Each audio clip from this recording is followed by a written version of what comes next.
Bismillah ar-Rahman ar-Rahim. I'll talk about the uniqueness of the characteristic function. We have two random variables, x and y. They have the same characteristic function. So expectation of e to the I ux is equal to expectation of e to the I uy for every u in the set of real numbers.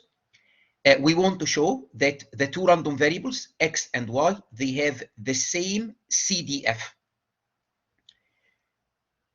We will do this by showing that if the characteristic functions are the same, then the expected value of g of x is equal to the expected value of g of y for a function g that is continuous and bounded.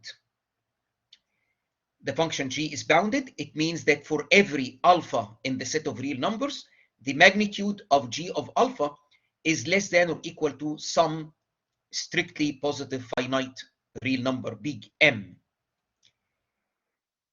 We can always find an interval from A to B such that the probability that x is in the complement of the closed interval from A to B. So this is the probability of the event that x is strictly less than A, or that x is strictly greater than B. We can always find an A and B such that this probability can be made arbitrarily small. And here, for the purpose of this proof, we can make it smaller than epsilon. So this is some positive number divided by 8 times m plus epsilon over 4. And this m is the same m here, the upper bound on the magnitude of function g. We can have a similar bound on this probability involving the random variable y. Why are we able to satisfy these two inequalities? It's because of the properties of the CDF. So we know, for example, that the CDF fx of x, which is the probability that big X is less than or equal to small x. What if we take the limit small x tending to minus infinity? In this case, the limit is exactly equal to 0. And this means that the probability that x is less than a, so x is here, can be made arbitrarily small by moving a towards minus infinity.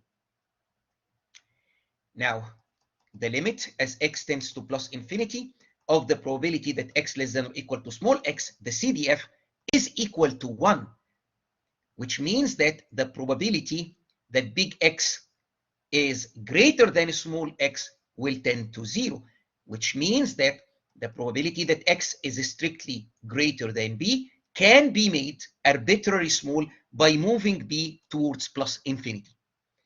So because the CDF is a non-negative, non-decreasing function that tends to 0 when small x tends to minus infinity and tends to 1 as small x approaches infinity, because of these properties, we are always able to find an interval from A to B such that these bounds are satisfied for random variables x and y. Don't forget that it is given that random variables x and y, they have the same characteristic function. And now we want to show that for a continuous and bounded function g, this expectation and this expectation, they are equal. Okay. G tilde is a function derived from function g. Specifically, g tilde is equal to g. Okay, so g tilde of alpha is equal to g of alpha if alpha is between a and b. 0 otherwise. So, of course, g tilde of alpha on the interval or on the closed interval from a to b will be a continuous function. Moreover, due to the way it is constructed, also the magnitude of g tilde of alpha for every alpha will be less than or equal to big M.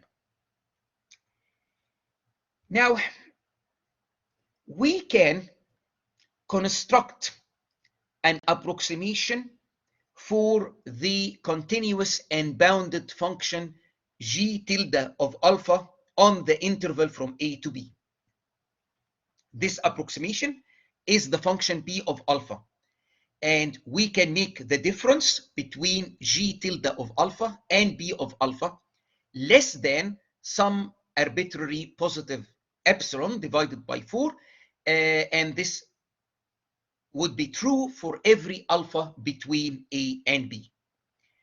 So again, we can construct an approximation for g tilde of alpha such that the maximum approximation error is upper bounded by epsilon over 4. B of alpha is chosen to have this form here. It's a summation with the summation index v going from minus small n to small n, and then we have here complex valued coefficients, and then e to the I 2 pi over b minus a v alpha. Note that this thing is in the form of e to the I, and then we have a real number or a real quantity times alpha. And so it resembles the term in the definition of the characteristic function. And on the next page, we will see why choosing this p of alpha will help us in proving our result. This result will be deferred to the last part of this video. Okay, so we will finish our main result, and then we will come back to this and show that indeed we can always find a b of alpha that satisfies this inequality. Note that b of alpha is a periodic function. And the way to see this is, look at this exponential. What if we examine e to the I 2 pi over b minus a v alpha and then b minus a? So this exponential can be written as e to the I 2 pi over b minus a v alpha. Well, this is the same like this one, but then there is an extra term. I can write it as an extra exponential e to the I 2 pi v, because b minus a will go with b minus a. V is an integer, e to the I 2 pi an integer that's equal to 1. And so b of alpha plus b minus p of alpha plus b minus a is equal to p of alpha, so indicating that this function is periodic and it has a period of b minus a. We will take the difference of the expectation of g of x and g of y, and then we'll take the magnitude, and the magnitude is non-negative, and we will try to upper bound this by any arbitrary positive epsilon.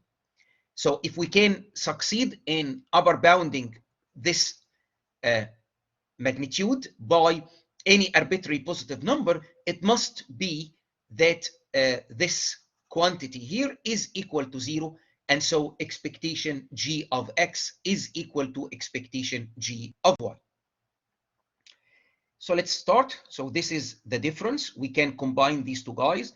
Expectation is linear.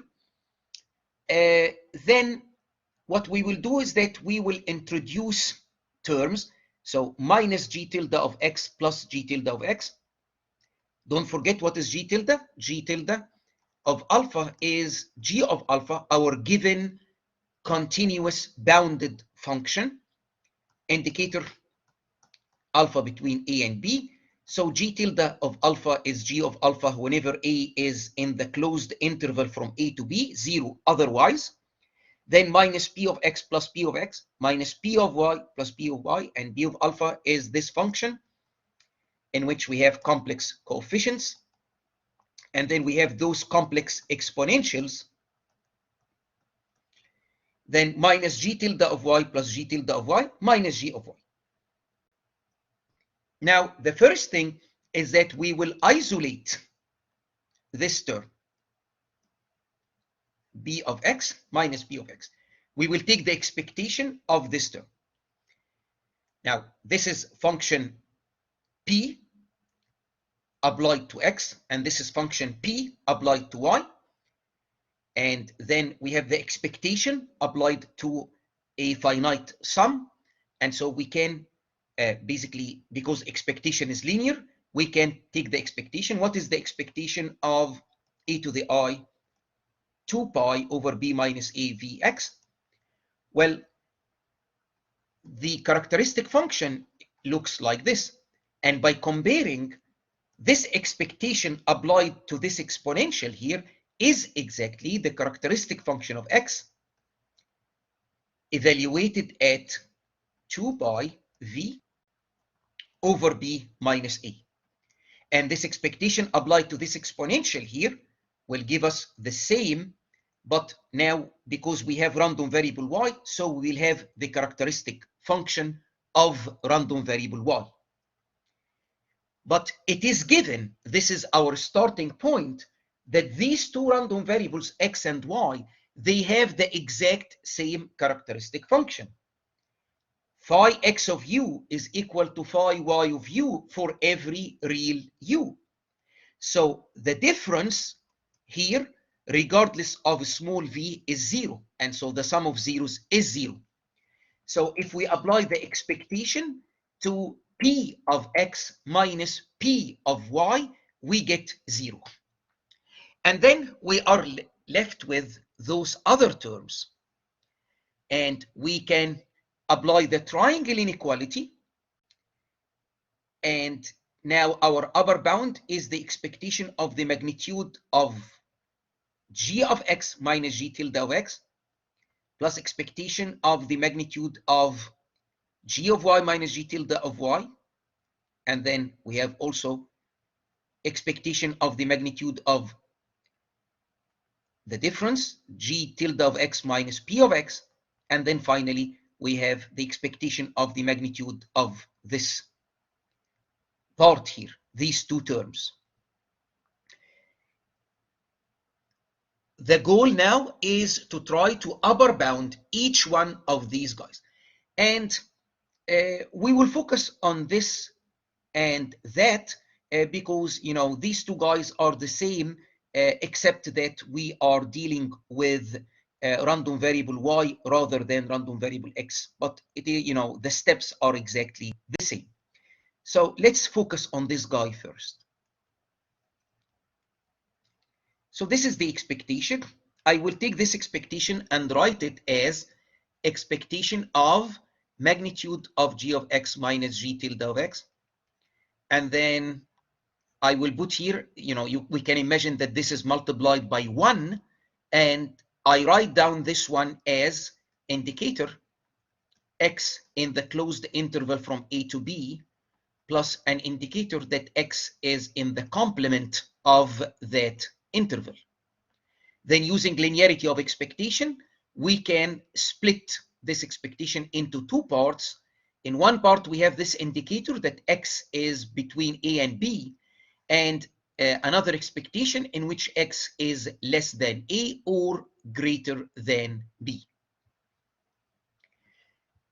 By how function g tilde is constructed, so we know that g tilde is g of alpha indicator alpha between a and b.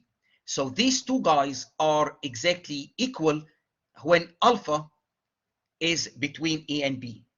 So here, this will be equal to 0. What about the other expectation?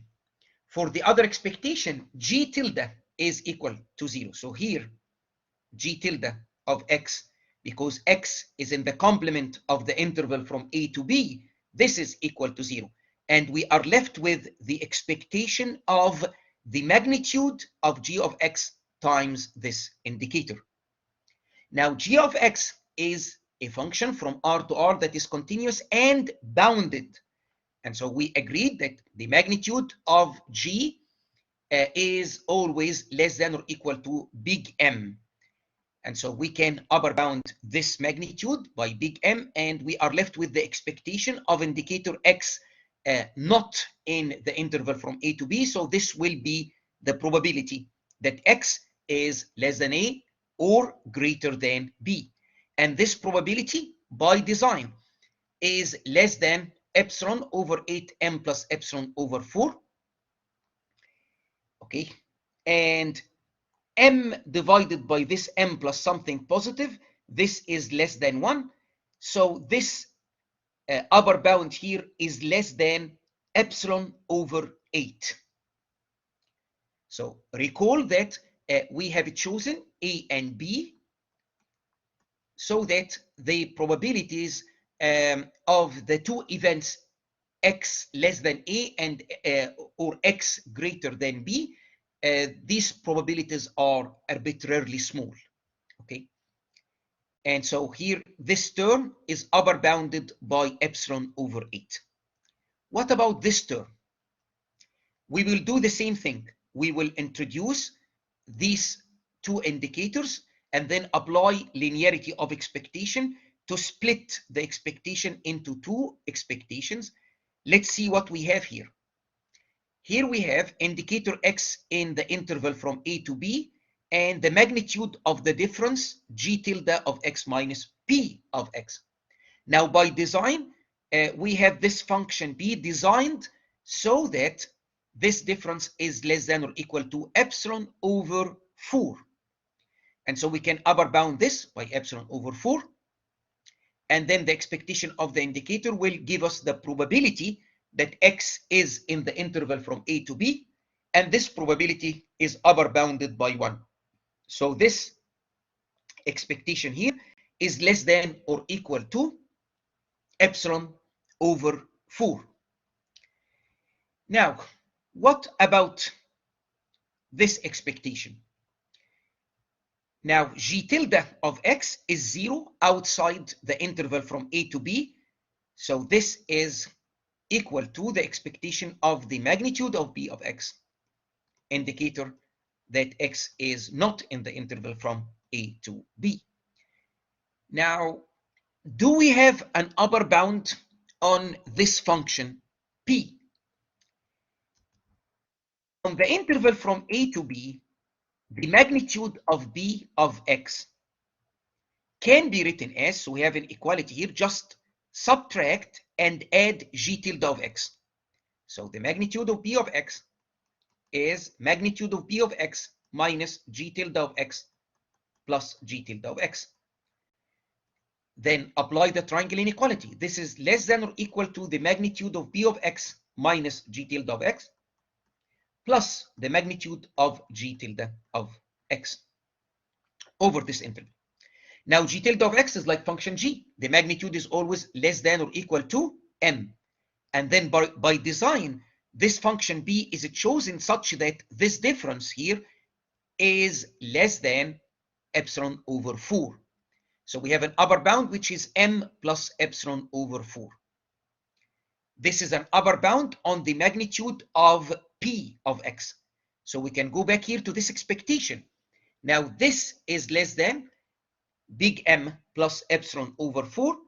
And then the probability that x is not in the interval from A to B, again, we choose A and B such that this probability is upper bounded by epsilon over 8 times m plus epsilon over 4. So this will go with this, and we have epsilon over 8. So the bound on this quantity here. From this term, we have an upper bound epsilon over 4. And from here, we have epsilon over 8. And their sum is 3 epsilon over 8. So this is less than, this here is less than epsilon over 8. This is less than 3 epsilon over 8. And similarly, this is less than epsilon over 8. And this is less than 3 epsilon over 8. And so the difference is less than epsilon. So this difference is a non-negative quantity, and it is less than epsilon. And well, we can choose epsilon to be as small as we wish. And because of this, it must be that this expectation minus this expectation is equal to 0. And so we have the equality that we wanted to prove. So our result now is that if phi x of u is equal to phi y of u for every u, and considering a function g that is continuous and bounded, then we have that the expectation of g of x is equal to the expectation of g of y.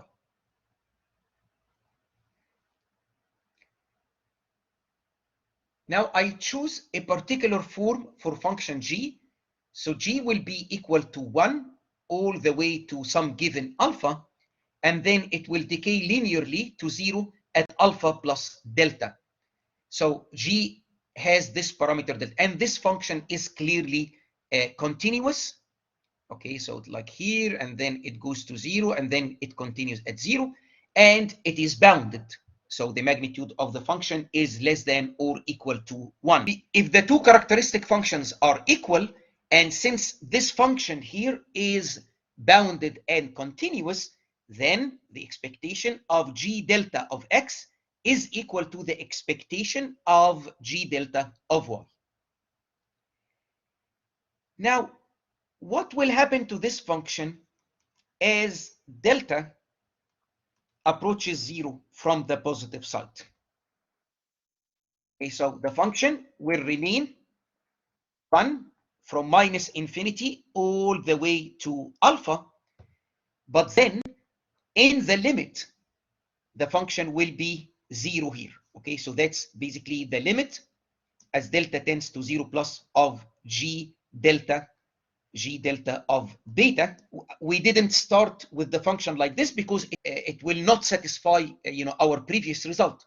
We needed function g to be a continuous function, and this will be clear when we study the proof that function g tilde can be approximated on the interval from a to b by the function p. So we need to start with something that is continuous and then ask ourselves, okay, can we take the limit? Yes, we can. If we have this is equal to that, we can take the limit. And since the function is bounded, okay, then we are able to apply the dominated convergence theorem, and we can take the limit inside. And in the limit, this function g delta of beta will approach an indicator that beta is less than or equal to alpha.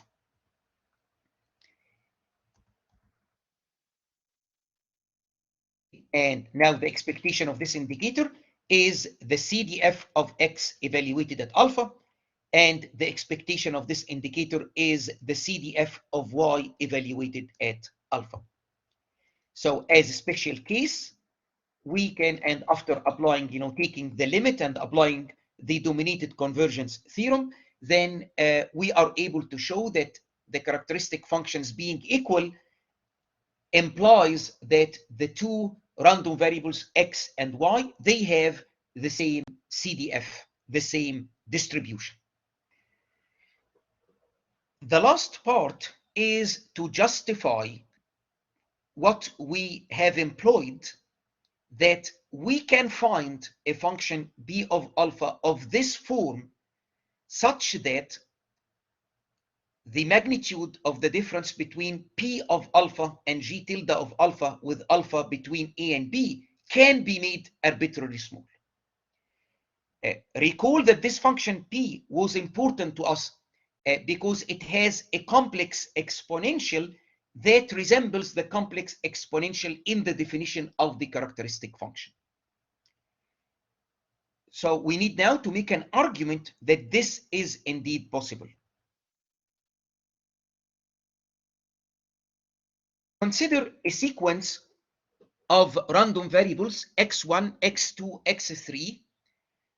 These random variables are independent and identically distributed, and each one of them is Bernoulli alpha. So each one of them, let's say take x1 is equal to 1 with probability alpha and 0 with probability 1 minus alpha. Now consider a function f that is defined from 0 to 1. So that's the domain of f. And this function is continuous. Because function f is continuous on a closed bounded interval, on a compact set, the closed interval from 0 to 1, then it is uniformly continuous. Now let's investigate the difference between f of alpha. So f applied to this parameter alpha, where alpha is any number between 0 and 1, minus the expectation of the function f, this continuous function or uniformly continuous function, applied to the sample average of those random variables. So here we have f of alpha minus the expected value of f applied to the empirical or the sample average. So we will take those x's, we sum them, and then we divide by their number, which is n. We are interested in investigating the magnitude of this difference. Now, f of alpha is like a constant, so this is equal to expectation of f of alpha. And then we can combine these two expectations and apply the triangle inequality. So we have now an upper bound, the expectation of the magnitude of the difference between f of alpha minus f applied to the sample average. Now we split this expectation into two expectations. So we take this and this is multiplied by 1 here. I can write this one as the sum of two indicators. And one indicator, we have that the magnitude of alpha minus the sample average, that this is less than some given delta. And here we will have the same difference, but greater than or equal to delta.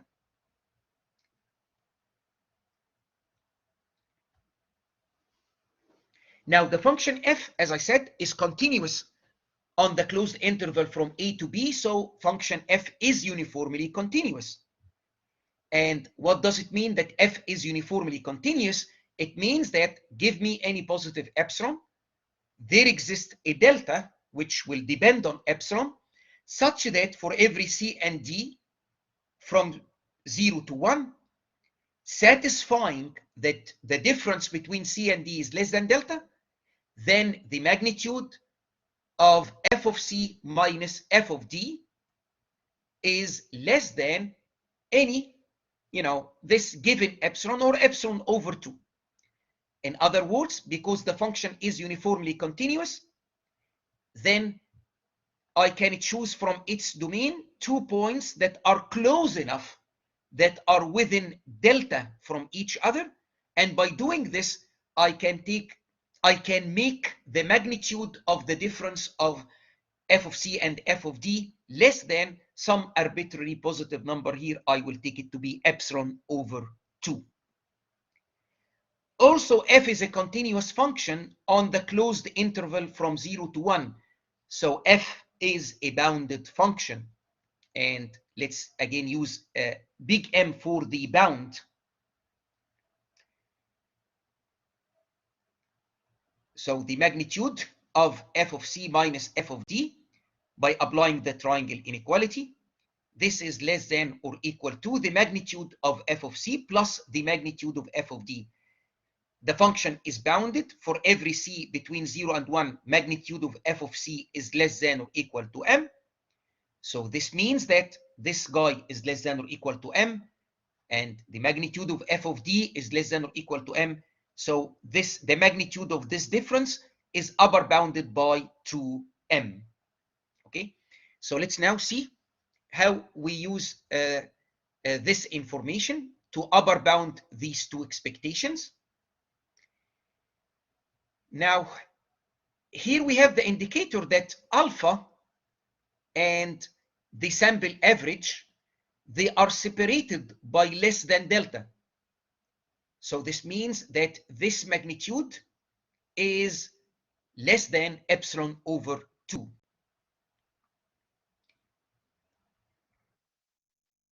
Okay, so this is less than epsilon over 2, and the expectation of the indicator will give us the probability of this event, and this probability is less than 1. Okay, so this expectation here, this part, again, we have an indicator that alpha and the sample average, those two quantities are separated by less than delta because f is uniformly continuous on the closed interval from 0 to 1, then the magnitude of the difference can be made less than epsilon over 2 for any given positive epsilon. So we can upper bound this by epsilon over 2, and we are left with the expectation of the indicator. That's the probability of this event here, and the probability can be upper bounded by 1. And so we have an upper bound of epsilon over 2.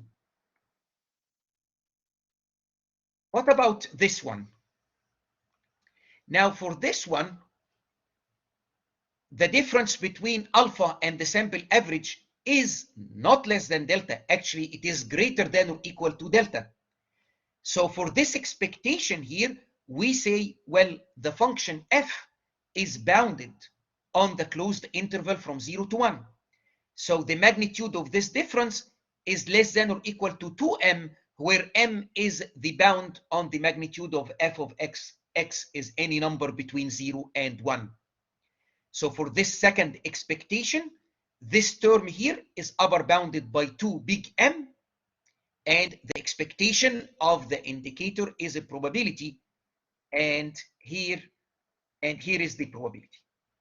Okay, so now we have this quantity is upper bounded by epsilon over 2 plus 2m, and then we have the probability that magnitude alpha minus the sample average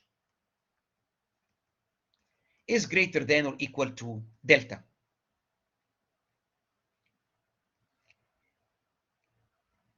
Now let's try to upper bound this probability here.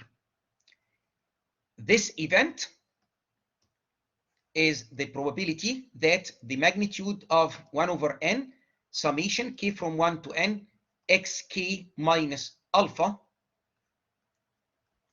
right? Because we have alpha as a constant, and summation of alpha n times will give n alpha that will go with this n. And note that alpha is the mean value of xk, right? So here we have x, any x of these guys, they are identically distributed. X1 is 1 with probability alpha, 0 with probability 1 minus alpha. So probability that x1 is equal to 1 is the same as the expectation of x1. And this is alpha, 1 times alpha, which is alpha. Okay, so this alpha here is the mean value of xk. So this is expectation of xk. And now we are interested in the probability of this being greater than or equal to delta. And apply Chebyshev inequality. So by the Chebyshev inequality, this is upper bounded by the variance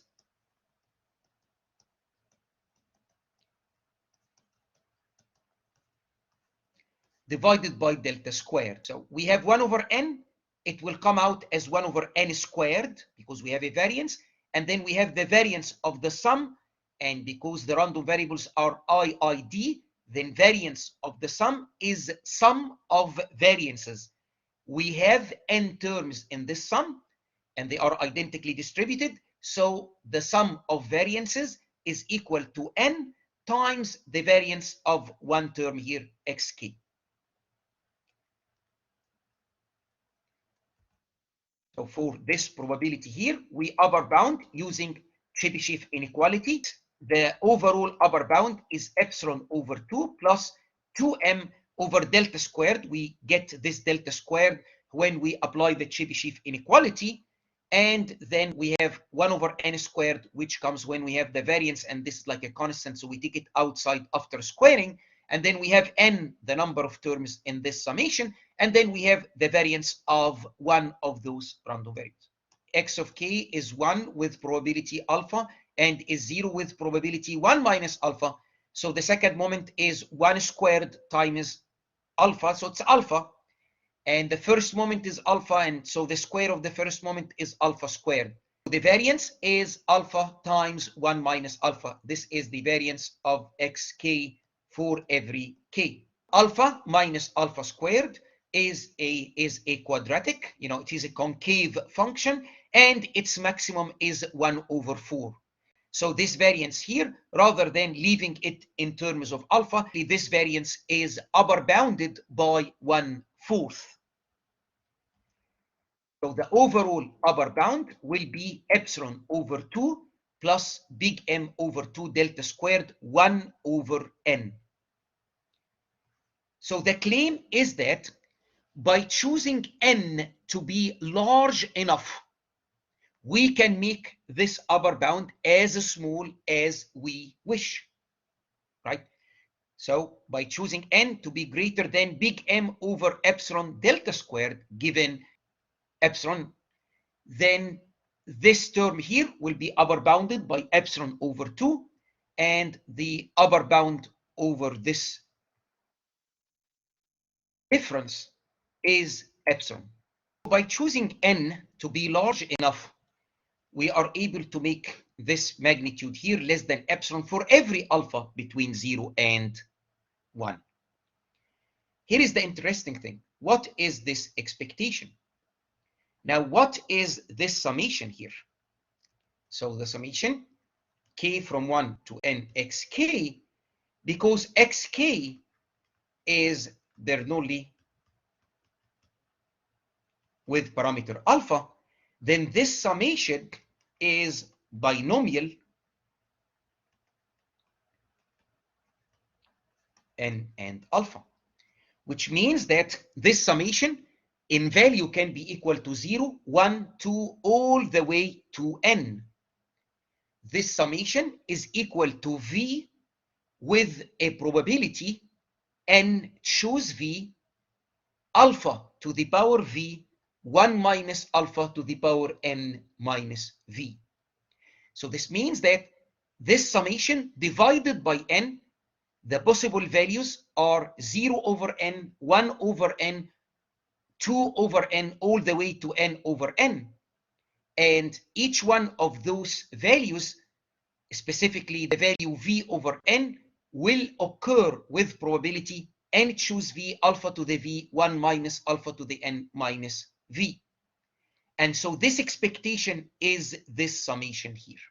If we expand those terms, then we can write down this summation as a polynomial. Basically, this summation here can be written as a sum with some coefficients, eta bar times alpha to the v. And v goes from 0 to small n. This means that for a continuous function on the interval from 0 to 1, we can approximate that function with a polynomial. So that's a known result from analysis. Now define the function g tilde of alpha as f of this quantity. And g is a function defined between a and b. Okay, so note that the argument of the function f needs to be between 0 and 1. We took the domain of function f to be between 0 and 1. And so basically, if you have cosine, so cosine is between -1 and 1, times 1/2 plus 1/2. So this will be between 0 and 1. We will define alpha between a and b, and g tilde of alpha is f, this function f that we have worked with.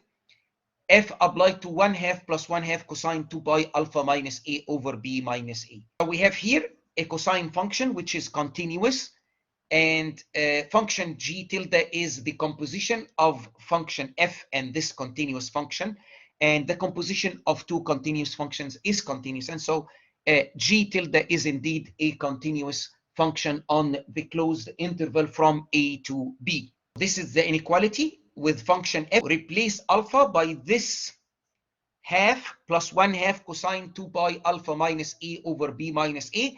And now alpha is between a and b. And write down the cosine using Euler's identity. Cosine theta is 1/2 e to the I theta plus 1/2 e to the minus I theta.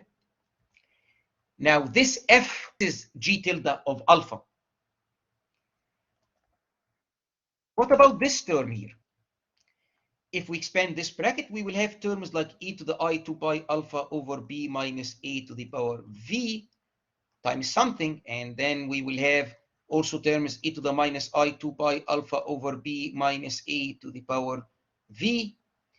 And hence, what we will get is, when we expand this bracket, we will get a sum with complex numbers multiplied by e to the I 2 pi over b minus a alpha raised to a power. And this power will go from minus small n to small n. And this is exactly function b of alpha that we have used earlier in this video.